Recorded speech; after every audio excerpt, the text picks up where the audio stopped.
Hello and good morning everyone. My name is Yugal Vijay Bhaisare, lecturer in Mechanical Engineering Department from NIT Polytechnic Nagpur. मैं आप सभी का Hartley welcome करता हूं आपके फाइनल सेमेस्टर में। ये सेमेस्टर आप लोगों के लिए बहुत ज़्यादा इम्पोर्टेंट है क्योंकि इसी सेमेस्टर के बाद से आपकी असली लाइफ शुरू होगी। कोई इंजीनियरिंग की तरफ जाएगा तो कोई किसी जॉब की तरफ जाएगा। ठीक है। आप सभी को अगर किसी को इम्प्रेस करना है तो वो किससे करेंगे? आपके फाइनल सेमेस्टर से। अब मैं आपको रीज़न बताता हूँ क्यों। क्योंकि इस सेमेस्टर में आपको जनरली पूरे एप्लीकेशन बेस्ड सब्जेक्ट्स पढ़ने को मिलेंगे। जैसे कि आपने अगर सॉम पढ़ा होगा तो सॉम का एप्लीकेशन सब्जेक्ट यहाँ पे मिलेगा आपको। ड्राइंग पढ़ी होगी तो ड्राइंग का एप्लीकेशन सब्जेक्ट आपको इस सेमेस्टर में पढ़ना होगा। तो इसीलिए ये सेमेस्टर आपके लिए बहुत ज़्यादा इम्पॉर्टेंट है क्योंकि इस सेमेस्टर से आपका डिप्लोमा तैयार होना शुरू होता है। ठीक है।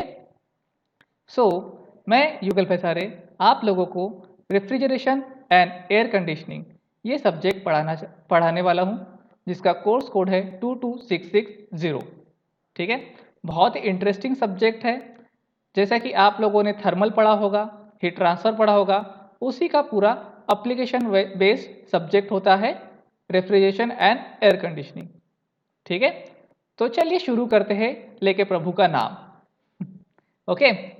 आज के हम लेक्चर में कुछ ज़्यादा नहीं देखेंगे। आज हम सिर्फ ये देखेंगे कि हमने अभी तक क्या क्या पढ़ा था और अब हम क्या पढ़ने वाले हैं, मतलब pre requisite for the RAC. ठीक है। चलो शुरू करते हैं। सबसे पहले हम ये देख लेते हैं कि भैया हमें आरएसी का मार्क्स डिस्ट्रीब्यूशन कितना है, मतलब क्या हमें करना होगा इन मार्क्स को अटेंड करने के लिए। देखिए आरएसी जो सब्जेक्ट है ये 150 मार्क का सब्जेक्ट होता है जिसमें 100 मार्क की थ्योरी होती है और 50 मार्क का प्रैक्टिकल होता है। अब 100 मार्क की थ्योरी मतलब क्या, उसमें आपका 70 मार्क का एंड सेमेस्टर एग्जाम यानी कि बोर्ड का एग्जाम होता है 70 मार्क का। ठीक है।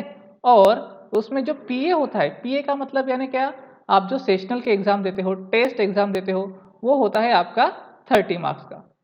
ठीक है। इस टोटल मिला के कितने हो गए 100 मार्क्स। वैसे ही 50 मार्क का आपका प्रैक्टिकल होता जिसमें 25 मार्क का आपका एंड सेमेस्टर एग्जाम होगा। ठीक है। जिसमें आपको प्रैक्टिकल करने बोलेंगे या फिर आपको कुछ लिखने के लिए बोलेंगे।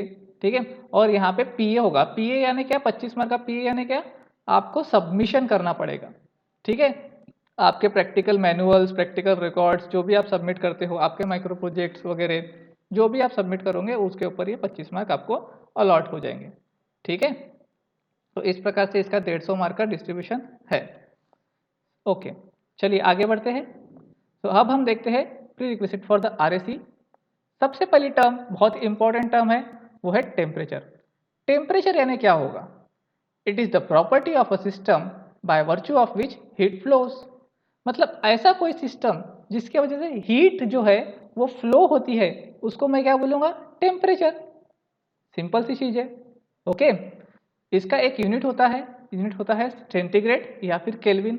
हम लोग जनरली सेंटीग्रेड या केल्विन लेते हैं, लेकिन इसके बहुत सारे यूनिट होते हैं। जैसे देखिए यहाँ पे डायग्राम में सेल्सियस, फ़ारेनहाइट, केल्विन, रैंकाइन, रेम्यूअर।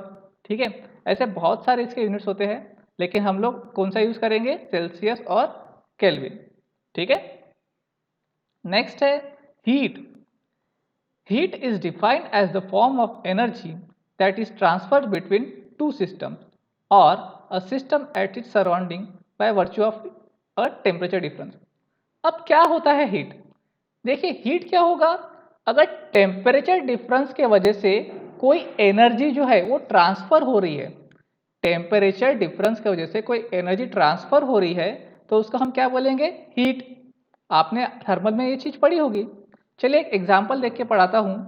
जैसे कि मान लीजिए आप एक रूम में है, रूम का टेम्परेचर है 25 डिग्री सेल्सियस। ठीक है। आपके पास एक सोडा की बोतल है जिसका टेम्परेचर भी क्या है, 25 डिग्री सेल्सियस। अब दोनों में टेम्परेचर का डिफरेंस है क्या, नहीं है। ये भी 25 डिग्री पे है, ये भी 25 डिग्री पे है, तो टेम्परेचर का डिफरेंस नहीं है। इसका मतलब इन दोनों में हीट ट्रांसफर होंगी क्या, नहीं होंगी।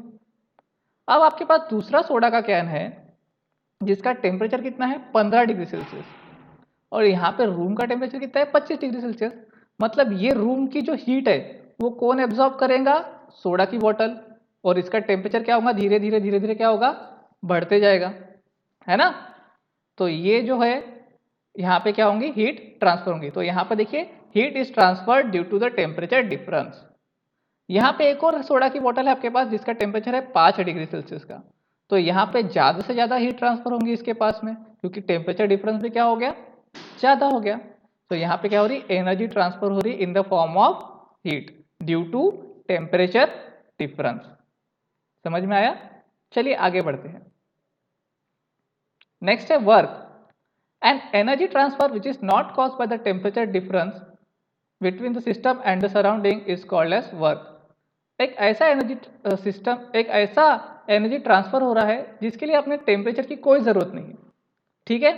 सिर्फ एक प्रेशर लगाओ या फोर्स लगाओ तो आपका क्या हो रहा है, एनर्जी यहाँ पे ट्रांसफर हो रहा है, टेम्परेचर की कोई ज़रूरत नहीं हो रही है, उसको हम क्या बोलेंगे, वर्क। इसका यूनिट क्या है, किलो जूल, ठीक है। यूनिट आप ध्यान में रखिएगा क्योंकि आप यूनिट बहुत गलत करते हो, ठीक है। इसका यूनिट है किलो जूल। आपने ये पढ़ा होगा, work equals to pressure into volume, है ना। देखिए ये भी आपने पढ़ा है, 4 स्ट्रोक 6 स्ट्रोक इंजन, यहाँ पे क्या हो रहा है, वर्क हो रहा है ना, वर्क हो रहा है। यहाँ पे टेम्परेचर डिफरेंस की वजह से हो रहा है क्या, नहीं, है ना। ओके आगे बढ़ते हैं। आइडियल गैस इक्वेशन, ये भी आप लोगों ने थर्मल में पढ़ा होगा। एक ऐसा इक्वेशन जो प्रेशर, टेम्परेचर और स्पेसिफिक वॉल्यूम को रिलेट करता है, कोई भी इक्वेशन जो प्रेशर, टेम्परेचर और स्पेसिफिक वॉल्यूम को रिलेट करता है उसको हम बोलते हैं आइडियल गैस इक्वेशन। और ये पढ़ा होगा आपने ideal gas equation, PV equals to MRT, है ना। चलिए Boyle's law, it states that at a constant temperature volume of a given mass of an ideal gas is inversely proportional to its absolute pressure. देखिए आपने ये equation पढ़ा होगा, volume is inversely proportional to the pressure, लेकिन कब, at a constant temperature. At constant temperature पे क्या होता है, वॉल्यूम जो है वो इनवर्सली प्रोपोर्शनल होता है किससे, एब्सोल्यूट प्रेशर से, मतलब पीवी इक्वल्स टू कांस्टेंट। इसको मैं एक एग्जांपल से समझाता हूँ। देखिए यहाँ पे मैंने एक बीकर ले लिया, बीकर में मेरे पास कुछ तो भी नंबर ऑफ मोल्स है। अब मैंने क्या किया, इसका टेम्परेचर जो है ये कांस्टेंट कर दिया, मतलब ये मैंने यहाँ पे एक लाइटर लगा दिया और यहाँ पे टेम्परेचर जो है वो क्या कर दिया, कांस्टेंट कर दिया, ठीक है। अब मैं इसका वॉल्यूम जो है कम ज़्यादा कर रहा हूँ, इसका वॉल्यूम क्या कर रहा हूँ, कम ज़्यादा कर रहा हूँ। तो देखिए इसका प्रेशर भी क्या हो रहा है, कम ज़्यादा हो रहा है। देखिए जैसे ही मैं इसका प्रेशर वॉल्यूम बढ़ा रहा हूँ, वॉल्यूम बढ़ गया तो देखिए प्रेशर कम हो गया। वैसे ही अगर मैं इसका वॉल्यूम कम करता हूँ तो देखो यहाँ पर इसका प्रेशर भी बढ़ेगा, है ना। इसको इस ग्राफ में भी मैंने प्लॉट करके समझाया है। तो बॉयल्स लॉ क्या बोलता है कि कांस्टेंट अगर आपका टेम्परेचर रहेगा तो वॉल्यूम जो है वो इनवर्सली प्रोपोर्शनल होगा किससे, प्रेशर से, ठीक है। आई थिंक समझ में आ गया होगा। नेक्स्ट देखते हैं Charles law. At a constant pressure volume of a given mass is inversely proportional to its absolute temperature. मतलब प्रेशर अगर आपने कांस्टेंट रख दिया तो वॉल्यूम जो है वो डायरेक्टली प्रोपोर्शनल किससे होगा, टेम्परेचर से, है कि नहीं। देखिए इसमें अब मैंने क्या कर दिया, यहाँ पर क्या करने, कांस्टेंट करने बोला था, प्रेशर, तो मैंने प्रेशर को कांस्टेंट कर दिया। देखो यहाँ पर मैंने लोड जो है, लोड को कांस्टेंट कर दिया तो इसका प्रेशर क्या हो गया, कांस्टेंट, ठीक है। अब क्या हो रहा है, इसका वॉल्यूम में अगर कम कर रहा हूँ या बढ़ा रहा हूँ तो क्या होगा, देखो अभी मैं इसका वॉल्यूम कम कर दिया तो टेम्परेचर भी देखो कम हो रहा था। वॉल्यूम अगर बढ़ा दिया तो देखो टेम्परेचर भी बढ़ रहा है। देखो इसको यहाँ पे इस ग्राफ में भी प्लॉट किया है। तो चार्ल्स लॉ ने क्या कहा कि अगर टेम्परेचर कांस्टेंट होगा तो आपका वॉल्यूम जो है वो डायरेक्टली प्रोपोर्शनल किससे होगा, टेम्परेचर से, ठीक है। तो चलिए आगे बढ़ते हैं। Gay-Lussac law, it states that at constant volume pressure of a given mass of an ideal gas is inversely proportional to its absolute temperature। मतलब अगर आपका वॉल्यूम कांस्टेंट होता है इसका मतलब आपका प्रेशर जो है वो डायरेक्टली प्रोपोर्शनल किससे होगा, टेम्परेचर से, ठीक है। इसको एक एग्जांपल से देखते हैं। देखो यहाँ पर मैंने एक बीकर लिया है, इस बीकर में क्या किया मैंने, इसमें कुछ तभी नंबर ऑफ मोल सकती है, इसका वॉल्यूम कांस्टेंट है, इसका वॉल्यूम क्या है, कांस्टेंट है, ठीक है। अब क्या करो, देखो नीचे से मैं इसको एक सेकेंड। हाँ, अभी यहाँ पर जीफ में आपको दिखाई देगा। अभी यहाँ पे मैं इसको हीट कर रहा हूँ, तो हीट कर रहा हूँ तो देखो इसका प्रेशर जो है वो डिफ्लेक्ट होगा। अब क्या कर रहा हूँ, मैंने हीट निकाल दिया, इसको क्या कर रहा हूँ, बर्फ लगा दिया, मतलब ठंडा कर रहा हूँ। ठंडा करूँगा तो देखो इसका प्रेशर जो है वो अपने आप क्या हो जाएगा, कम हो जाएगा। देखो यहाँ पर बर्फ लगा दिया तो क्या होगा, प्रेशर देखो क्या हो गया, कम हो रहा। मतलब टेम्परेचर कम हो रहा है तो प्रेशर भी कम हो रहा है, टेम्परेचर बढ़ रहा है तो प्रेशर भी बढ़ रहा है। लेकिन ये सब कहाँ हो रहा है, एक कांस्टेंट वॉल्यूम में। ये बीकर जो है कांस्टेंट है, इसका वॉल्यूम मैंने कम ज़्यादा किया क्या, नहीं किया। तो ये क्या कहता है, गै-लुसैक लॉ कहता है कि at constant volume pressure is directly proportional to its temperature. Okay, next है Avogadro law. It states that equal volume of all perfect gas at equal pressure and temperature contains equal number of molecules. मतलब volume, pressure, temperature सब कुछ अगर आपका equal है तो उसके अंदर भी कितने रहेंगे, नंबर ऑफ मॉलिक्यूल्स कितने रहेंगे, सेम। देखो यहाँ पर तीन गैसेस लिया, एरेगॉन, ऑक्सीजन, नाइट्रोजन। तीनों का वॉल्यूम क्या रखा मैंने, सेम। तीनों का मतलब मैंने क्या रखा है यहाँ पे, क्वांटिटी भी सेम। सॉरी, यहाँ पर मैंने प्रेशर भी क्या रख दिया, सेम। टेम्परेचर भी क्या रख दिया, सेम। ठीक है, तो क्या होगा, इसके अंदर जितने भी मॉलिक्यूल्स रहेंगे, जितने भी मॉलिक्यूल्स रहेंगे वो भी कितने हो जाएंगे, सेम हो जाएंगे अपने आप। मतलब volume same, pressure same, temperature same, तो आपका क्वांटिटी भी क्या रहेंगी, वो भी क्या रहेंगी, सेम रहेगी। Okay, next modes of heat transfer. तो मोड्स ऑफ हीट ट्रांसफर भी पढ़ा है आपने, कंडक्शन, कन्वेक्शन और रेडिएशन, है ना, ये सारे पढ़ा है आप लोगों ने हीट ट्रांसफर में। देखो इस एग्जाम्पल से यहाँ पर क्या हो रहा है, हीट निकल रही है, मैंने लकड़ियाँ जलाया तो हीट निकल रही है ना। तो यहाँ से क्या हो रहा है, ये छड़ी को यहाँ पे एक इंसान ने पकड़ के रखा है, तो यहाँ पे देखो मॉलिक्यूल से मॉलिक्यूल देखो यहाँ पर हीट ट्रांसफर हो रही है।